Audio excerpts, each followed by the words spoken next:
AMC readers club আয়োজিত নিয়মিত পাঠচক্র প্রোগ্রামে উপস্থিত ছিলেন মান্যবর অধ্যক্ষ, উপস্থিত শিক্ষক মন্ডলী এবং রিডার্স ক্লাবের সদস্যবৃন্দ, সকলের প্রতি আমার আন্তরিক সালাম। আসসালামু আলাইকুম। আজকে আমি যে বইটি নিয়ে কথা বলবো সেটি হুমায়ুন আহমেদের লেখা জল জ্যোৎস্না। এটি এমন এক গল্প যেখানে ভালোবাসা, একাকিত্ব আর জীবনের নিঃশব্দ কষ্টগুলো একসাথে মিশে গেছে। গল্পের মূল চরিত্র শরীফ। তিনি একজন বিশ্ববিদ্যালয়ের শিক্ষক। তিনি শান্ত, একাকী, নিজের মতো করে বাঁচতে পছন্দ করেন। তার জীবনে আসে মেহজাবিন, এক সংবেদনশীল কিন্তু অস্থির মেয়ে। তাদের সম্পর্কটা স্পষ্ট নয়, ভালোবাসা না মানসিক নির্ভরতা, এই প্রশ্নটাই ঘুরে ফিরে পুরো গল্পে জুড়ে এসেছে। বইয়ের নাম জল জ্যোৎস্না।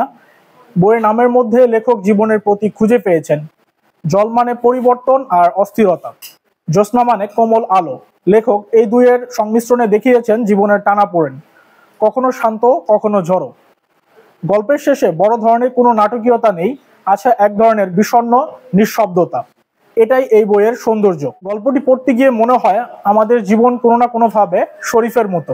ভালোবাসা খুঁজি, কিন্তু নিজেকে সঠিকভাবে বুঝে উঠতে পারি না। আমার কাছে জল জ্যোৎস্না শুধু একটি প্রেমের গল্প নয়, এটি মানুষ, সম্পর্ক আর একাকিত্বের গল্প। ধন্যবাদ।